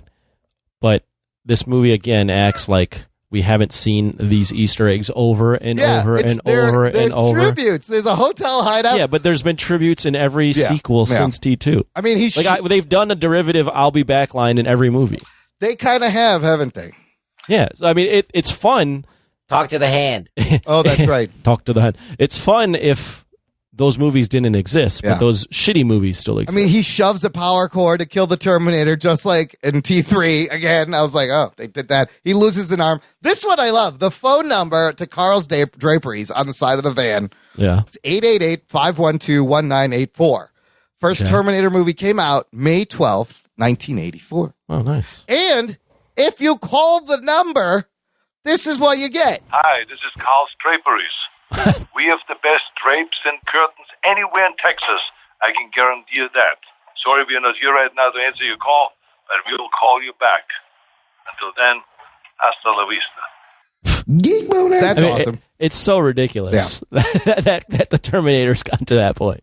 He's selling drapes. Oh, here was another interesting thing. Remember, traditionally, dogs always alert people of Terminators, and they're always sensitive and they bark. Carl's dog, though, was not barking. He was just right next to him. Maybe because he believes that he's changed and he's not. Maybe he raised him from a child or something. Maybe he raised a puppy. Here's another great one. Okay, this one's special. When Rev 9 crashes in the barbecue when he falls from the plane, you hear the song Guitars and Cadillacs, which is the same song they were playing in the bar in Terminator 2. That's a nice little tie. And, of course, she does the no fate, but what we make it. But even that line doesn't really hold true, does it, if you think about it? Yeah, because you can't control you're not it. Making it's fate. It's always going to happen. It's inevitable. Yeah. Yeah, that's the problem with making a sequel to the Terminator 2. He loses an arm in every movie. Also, you know what I still want to know? I still wish they did the thing where you find out who this T-800 is based on. Who is the human? That's Carl. They did a Easter egg in Terminator 3 where it was based off this guy with a Southern accent because they test it. Yeah. And then Arnold Schwarzenegger talks and he has a Southern. It's so off. It's so weird. He's like, howdy, partner. Oh, I think I remember that. Yeah, it's so strange. He would be dubbed in. They just I mean, like I said earlier, the movie is entertaining on its own. But it's not. I agree. It's not. I walked out of the movie theater. I was like, that's not bad. Yeah. I couldn't shake it. I couldn't shake what they did in the first. The more you think about it, the more you're like, what the fuck? Yeah. And I agree with you, Anthony, when he said it's a great action movie, not a good Terminator movie, but great action movie. It's a solid action. I wouldn't go there's nothing revolutionary about it. Yeah. It's a solid it's one of those action movies where you go, yeah, that's good. It's okay. Like, I liked seeing Mackenzie Davis. Yeah, she's great. In that action role. And I was like, well, okay, she could probably do more shit that's going to be fun to watch if she wants to do this. Yeah. Is this the death blow to this franchise? Is it done now? I would say Can we so. finally, we're going to put it to rest? It's time to put it to rest. Is there a possibility? Maybe you do like a high-end TV series following. Did they do that? Danny. Well, they did Sarah Connor Chronicles, but this was network. I'm talking like an HBO or a streaming service now. Following I just Danny Ramos question and Sarah Connor. The appetite for anything Terminator. No, that's the main thing. Is I don't think anybody gives a fuck anymore. No, I think it's just a dead franchise. I don't think it was the diversity or the lead female or the social commentary that turned people off. Just don't care. Nobody anymore. gives a fuck. Yeah. No, none of that. All of those things actually made it interesting to a degree. Yeah. I don't like the way they handled it, but I'm like, yeah, I'm all for all of that. It's just, you have an opportunity. The only thing you could do is change it to make it new again. Right? And what they decided to do is to change the focus of who you're following in that character by killing off the main character in the same series. And if you started like a whole new Terminator series without Sarah Connor or anybody, that's different. Mm-hmm. All right? They stopped it. They shouldn't have ever gone back to Sarah Connor. But I love They should have seeing just Sarah Connor. Man. made a completely different Terminator, a completely different time.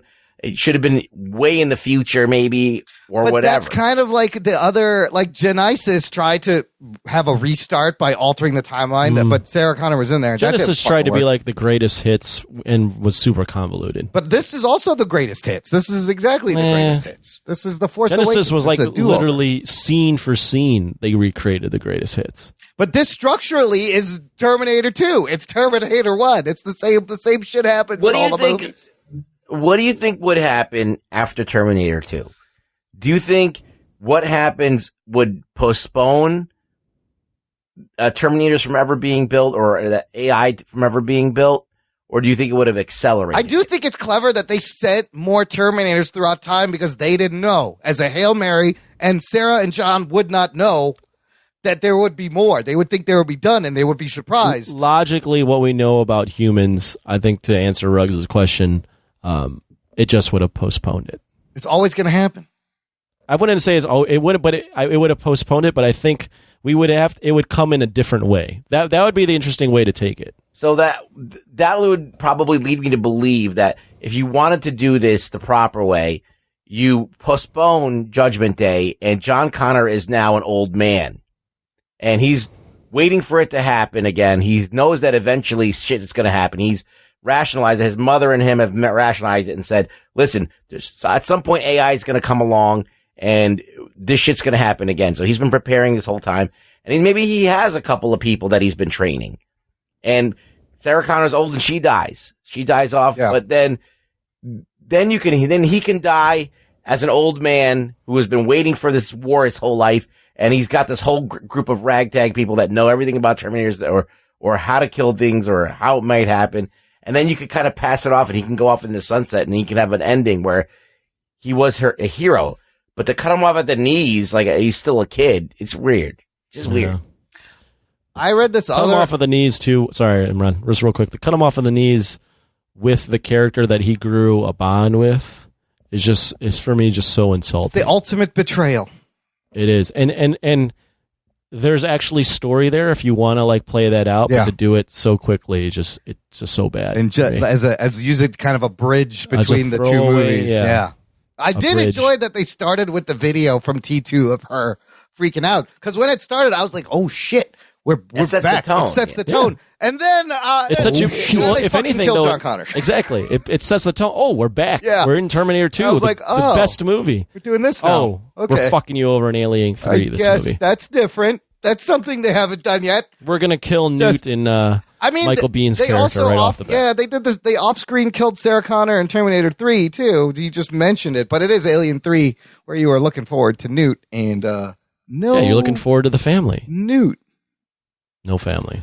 Dun dun dun dun. Are we going to rate it and rank it? We are going to rate it, but I had a point and I can't remember. Let's rate it and rank it amongst the Terminator 6 movies. Anthony, go first. Give me a rating. I'm going to put it at 3, but I'm going to tie it with Terminator 3. I don't think Terminator 3 is all that bad of a movie.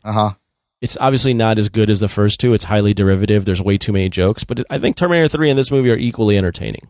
Oh, okay. What is your 1 and 2? Which way does that fall? Terminator 2, Terminator 1. Okay, and then tied for 3, right. Dark Fate, Rise of the Machines. But by putting it at 3, that doesn't mean I think this is an awesome movie. And I'm going to put it at a 5.5. Oh, shit. Shit. All right. Because it's above average in terms of entertainment, but it's really shitted on because of what they did in the beginning. What's worse, Salvation or Genesis? Genesis is absolutely Genesis the bottom. is the worst one. Yes. Yeah. Okay. Absolutely right. Salvation is more disappointing for me, but Genesis is a worse made film.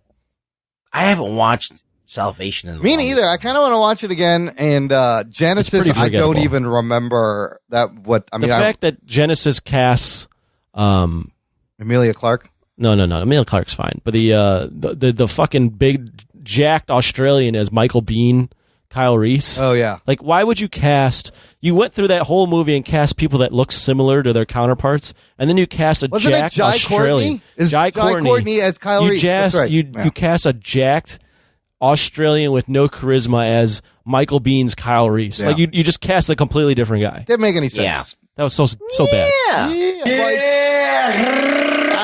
Bugs, give me a rating. If I rank it, I'm going to rank it probably maybe 4th behind Rise of the Machines. Oh shit! Really? Oh shit. Damn. Yeah, I think Rise of the Machines like ends on a note where it's a surprise where you're like, oh, it's gonna happen no matter what because people are humans are always gonna create AI and it's gonna fucking always be. And the Terminatrix was different enough from the Terminator. She was cool. She didn't look like that. Even when she had no skin on, she didn't have the same like skull face. She looked different. There was some good chase action street chase. So, like scenes. she was a different enough Terminator to believe that it's not the same Skynet, not the same thing. You know what I mean? Okay. Even she had she made like weapons out of her hands that shot things. Like it shot like lasers. She was cool. So yeah, it was different. It was way more different than Gabriel Luna's, which is like a combo of the T-1000 and the regular one. So, I do think that one had a little bit more originality and all that other Give me a stuff. number. And that movie, although very much divisive throughout, it ended on a note where you're like, because they end up in a bunker and they think that bunker is going to stop Skynet, and they end up in the spot where it saves them. Where it saves them, and literally John Connor has to take the radio and be the leader that he was always supposed to be, and be like, "That's a great moment." He's hey, like, "Hello." Yeah, that's a great moment. Like Anybody that's a out there? moment where you can build another movie. Yeah. Like, he's like, "Hey, it's John Connor, who's alive, basically." Yeah, and everybody Like, starts checking in, and you're checking like, in with "Oh, him. Yeah, shit. He's at the control. This is the start of John Connor." Right. Yeah, so I'm going to put Rise of the Machines ahead of it just because of the story elements that I feel are stronger. I think that the action in this movie is probably a little stronger than Rise of the Machines in places. Yes. And it's more entertaining. It's a thrill ride, this movie, is. all the way through. Yes. But once that thrill ride is over, you're like, and you think about it, you're like, fuck. It's a ride like the first two movies. So wait, give me a number. What number will you give it? I don't know, maybe like at the best, like a 5.5. Jesus Christ. Okay, and then Jesus Christ. 1 and 2. What is that? What? Where do you put the movies? Which Terminator gets 1? Which one gets 2? In your rating. If I'm going to what's the best Terminator Yes. movie? Oh, I think the first Terminator is the best. So you would go Terminator, And then Judgment Day is better action-wise and everything, but I think that first movie, it laid the foundation for everything. I mean, it was wholly original. And you could just watch that one movie and it'd be complete. It's a horror sci-fi movie that unexpected. It's great. The second one I love. Yeah. I love it. I mean, I really do. But the first one edges it out because I really, you have to understand that that's a visionary movie. That was a risky movie. Nobody wanted to put money in. They literally they shot without permits. Guerrilla filmmaking. That one before scene. Arnold was Arnold. Yeah. The one scene that they had to shoot. James Cameron had the camera. Arnold was there. They had no permits. They were trying to get in the car. They just shot it before the cops showed up and then ran. On the second one, everybody had huge cocks. Arnold was already Arnold. James Cameron was already James Cameron. Yeah. So they just fucking had carte blanche to fucking do whatever they want. And not that diminishes the value of that movie, but I just think that first one was more of a feat. It was more of like a Herculean task. Yeah, I mean, it was a huge risk that paid off. I will put it at. I'm going to put Terminator 2 on the top because it is still one of the best action movies ever fucking made. They've still yet to top that. Then Terminator, then Dark Fate, and then Rise of the Machines, Salvation, Genesis. No love for Salvation being different with you guys. I thought that was interesting. For me, it's the I most don't remember it enough to have liked it. Yeah. I couldn't get my head around the human Terminator thing and why that happened. What the fuck that was about. Yeah. Mick G directed it. He sucks. Yeah. And when did that take place? In the future, in the actual you know war. what year it takes place? When? Now? 2019. Oh shit! The movie doesn't have any color. I just remember it being completely black and white. It's very desaturated. You know? But I mean, like, it took place right before they sent the Terminators back in time before the time machine was made. No, it takes place right when the T-800s are being built. So before he sends Kyle back. It's before that. Yeah. He just meets Kyle. Right. So that's right before that time. Right. Yeah. Kyle is still not even like his lieutenant or anything. He's not a thing yet. And as far as number, I'm giving it a fucking 7. Fuck you people. It is a 7 out of 10 for me. Wait, so 2 things I remembered that I wanted to mention.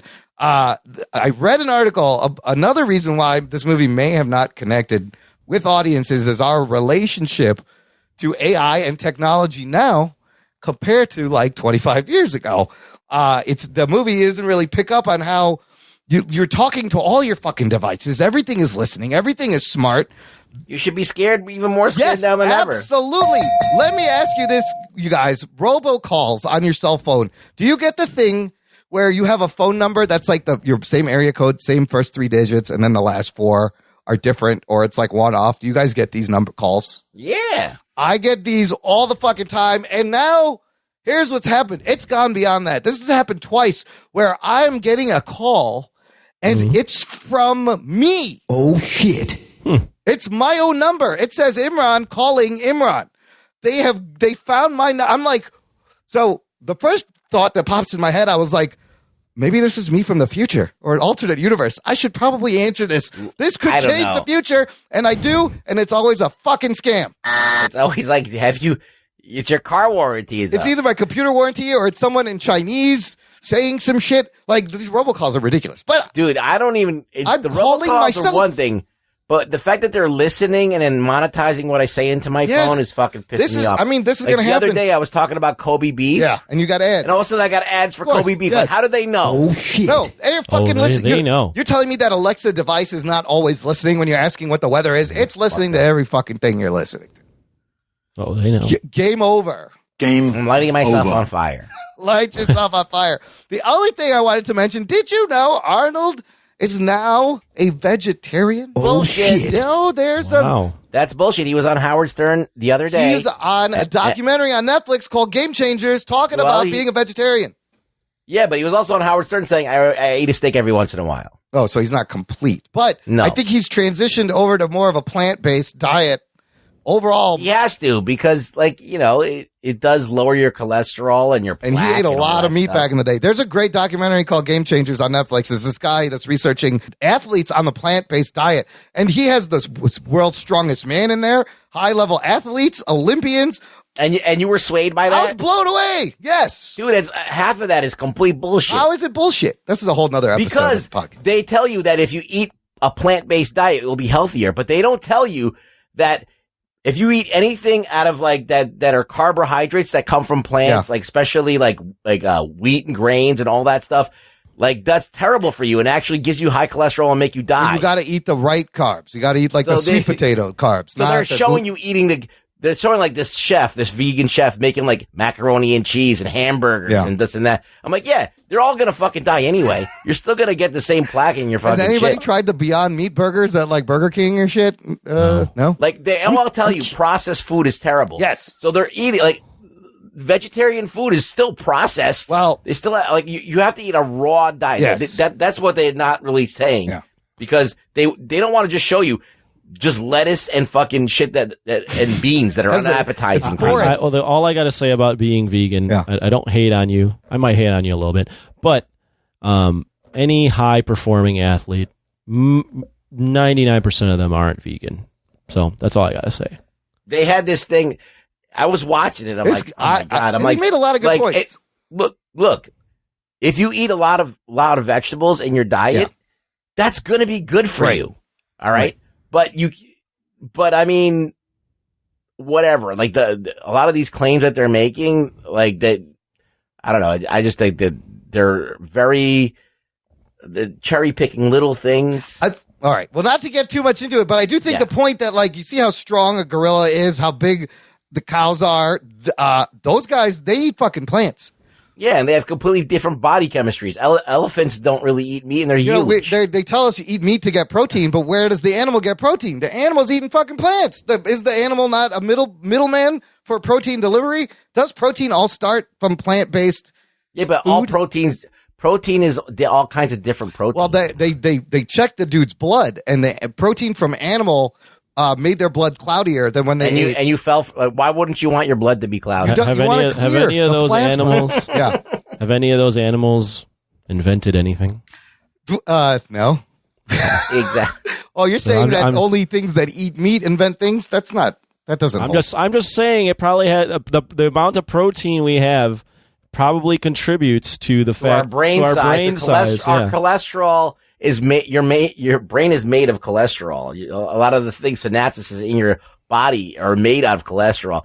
So, like all that, you get that from eating meat. I mean, I do think a diet where you have a little bit of everything. A well-balanced diet is usually best. Yes. And, maybe leave out, like, bread is a processed food, pasta is processed. You leave those out.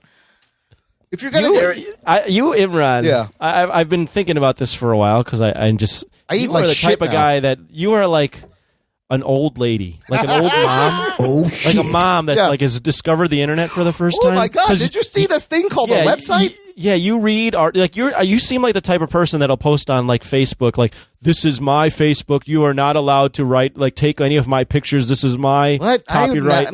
You are the type of guy like you come off as the type of person that reads an article and goes runs to the heavens with it and goes like, this is see, someone wrote this. This is true. I do jump on bandwagons. Vaping is bad. No, it's not bad. Like 90% of the stuff that is horrible for you comes from plants, like sugar.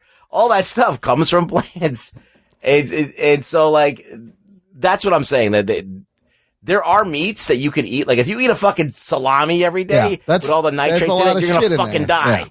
Yeah, you eat steak tasty. with a lot of fat. Balanced diet. Yeah. Imran is the classic tinfoil hack.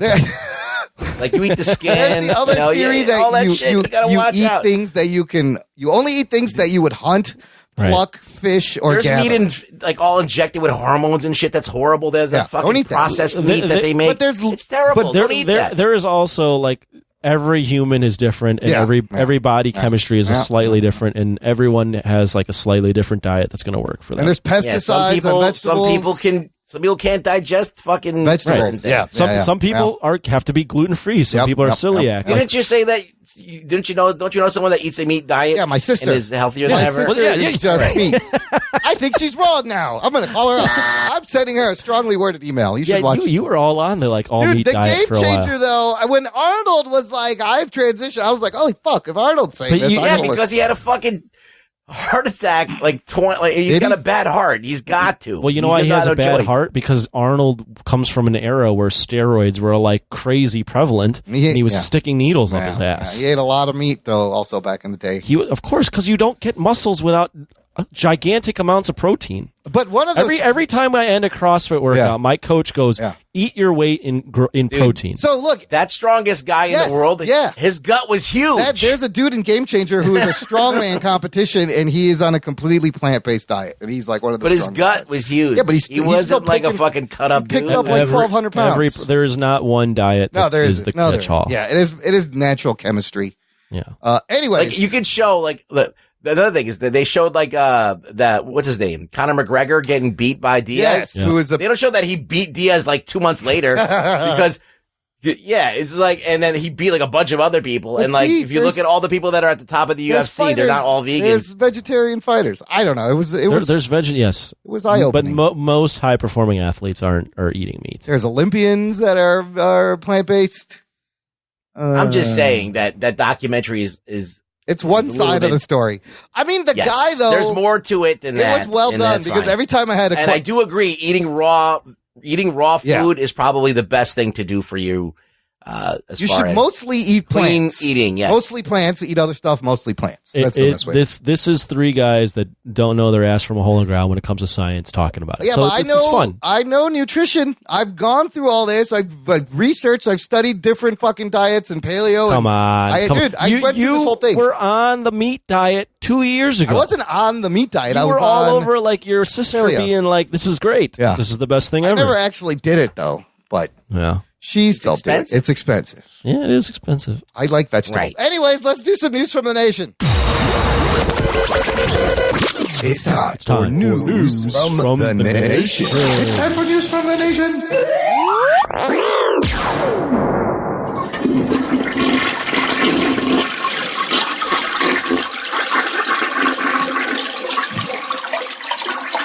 Shut the fuck up! Paul Bast shared a link for a trailer to Witcher and says, in reference to Imran and Tony and Rugboy's question on the Witcher mythos, a Witcher is a genetically mutated human hybrid that is more a monster hunter and mercenary paid to deal with mythical creatures and despicable types. With most of the Witchers, there is more than one, have no issues in doing the dirty work others won't do. They have two swords, one silver for monsters and another steel one for humans. He says, wouldn't a silver sword work on humans too? I don't know. He says, sorry for the homework, but I'm a huge fan of the game. One sword. Yeah, he's going to carry two swords. Which one? What if you pull out the wrong one? Like if I can't stab someone with a silver sword? My steel sword not gonna cut your head off? Looks a lot like my silver sword. I pulled the wrong one. I don't know. Maybe steel is so, silver. You guys, that's what The Witcher is. Henry Cavill in Netflix. Following that thread, Irvin De La Cruz comments, just finished this week's episode. First, congrats on 300. Thank you. Talking nerd. Second, I wanted to point one thing out. Anthony mentions that he is disinterested in The Witcher because Henry Cavill's character looks like a Targaryen. Do Targaryens remind you of anything? Like, I don't know, Lord of the Rings elves? Just saying, I think the show will be legit. I actually never saw Lord of the Rings. So. Everything comes from Lord of the Rings. That's the thing. Yeah, Lord of the Rings, the elves normally have white hair. And, there you go. And a lot of fantasy now comes directly from Lord of the Rings. But prior to Game of Thrones, go ahead. Oh, sorry. No, go ahead. The elves have big ears. I was just going to say, prior to Game of Thrones, I was never into this fantasy. Well, that's the other thing I was going to say in your defense. We just kind of got you into this fantasy shit. And if you're a longtime fan, you know everything goes back to fucking Lord of the Rings eventually. Irving De La Cruz also shared a link to Irvin. I said Irving. Yeah. Oh, that's like a street here. Irvin. No G. He is OG. Sure. He shared a link to the trailer for the show His Dark Materials on HBO, saying, who else is going to watch this tonight? I read the books a long time ago and thought the movie was entertaining. Excited to have Professor X curving bullets with X-23 against their enemies. Geek boner. So the movie he's talking about is Golden Compass, His Dark Materials, based on these books. I did watch the first episode, and it's all right. It's heavy fantasy. It's James McAvoy, Daphne Keane, in this world a lot like ours. There seem to be parallel worlds, and there's a lot of talking animals. Everyone has like a little animal avatar companion that it gets assigned to you, and it can change forms, I guess. And eventually Lin-Manuel Miranda is going to be in this, and there's going to be an armored bear. But it wasn't bad. Ruggs, did you get a chance to watch this? I have no interest. No? It's all I've got time for. Yeah, I got time for it. But it got lower viewer-wise. It only pulled in like 700,000 viewers on HBO. Yeah, it just doesn't seem... I saw the Golden Compass, and I was like, I get it. Okay. It's even the opening credits are kind of cool, but it's very Game of Thronesy. Even the opening credits, it's like a pullback. It keeps pulling back through environments and buildings, a little bit reminiscent of the Game of Thrones. But it's well made, and McAvoy's fucking great, and there's an interesting mystery, and she gets the Golden Compass. I don't know if I'm gonna keep watching it, but I did watch the first episode. Wasn't bad. Terrific.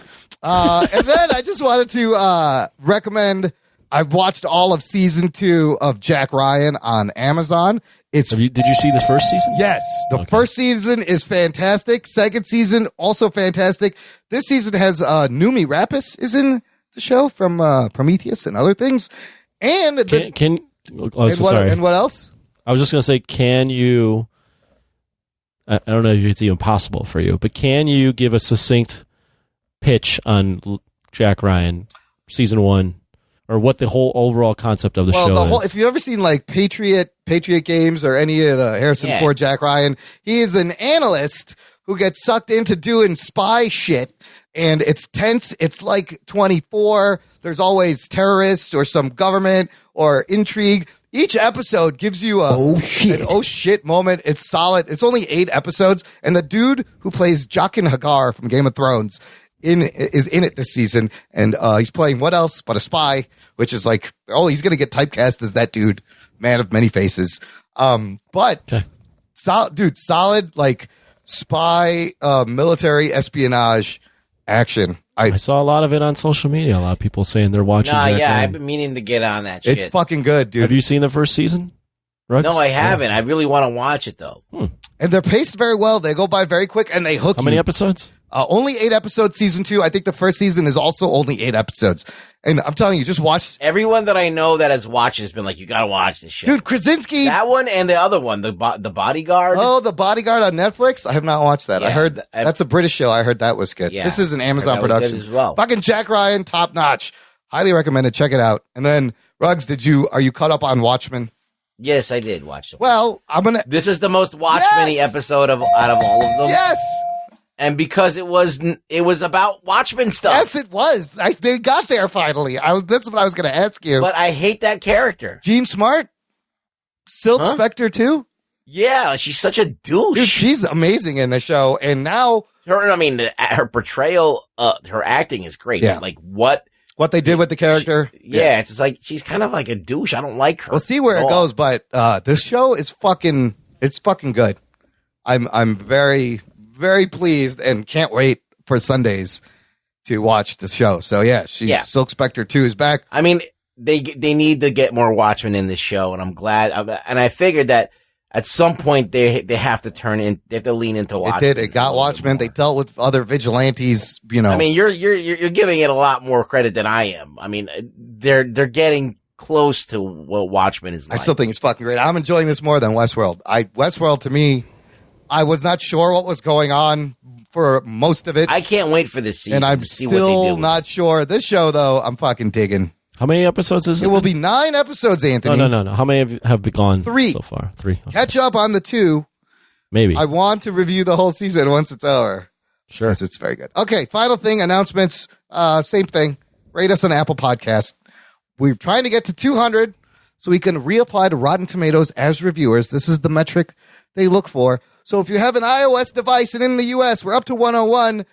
Here's an idea. Go around to work, steal people's phones, and just have them light up the stars. I might do that at my job. We'll game the system. Hey, look. Tweet it on Facebook. Put it on Instagram. How many people put it around on your you Snapchats. when you're at work have iPhones? Just be like, can I see your phone for a second? And then just boop, bop, boop, beep, boop, beep, boop, bop, boop, beep. Boop, boop, beep, And then boop, just boop, be like, Trust me. yes, just tell them that. And then take their phone and beep, boop, bop, boop, beep. Put them in. I'm laughing, but why doesn't this have like his classic quotes? This one has, there's multiple different soundboards. It just has him saying normal. Hasta la vista, There you go. baby. It's got that. This is a page of like 100 fucking things here. Hate it when you're drunk. Yeah, stuff like that. Game over. This is a good one. Who told you you can eat my cookies? I like pretty that. good. Put There that you go. cookie down. But yeah, we're at 101. Steal someone's phone. Let's game the system. I don't know. The fuck. Fuck him. Ruggs, where can the listener find you? What are you up to? I don't know. I'm not really doing much, but I'm on Twitter at ReallyRugBoy. So come by and say hello. Follow me. I might retweet some things and say some other things. Get to the chopper! Yeah, I might say that. What about this? You keep cocaine. Yeah, how about that one? I always say that. Cocaine is a hell of a drug. Listener, check out the show notes, jockandnerd.com/301 for links to everything we talked about, how to get in touch, how to subscribe on all the major podcast platforms like Apple Podcasts, Google Podcasts, Spotify, Pandora. We are wherever you hang out. You will be able to find the show and get it every week when it comes on. So spread the geekery, Anthony. Spread it. Yeah, spread it. Spread the geekery. It's a Jock and Nerd podcast. Spread it around. Spread it. Spread it all over those hairy nips of yours. That's right. Sitting there in that fucking basement. You're fucking crazy. Yeah. Thanks for listening to the Jock and Nerd podcast. My name is Imran. My name's Anthony. He's the Jock. He's the nerd. We'll peep you next time. Yeah, we were getting very sensual in this episode. Spreading ass cheeks. My balls was hot. Spreading things like your nipples. Exactly. What's going on? Could I speak to the drug dealer of the house, please? Sure.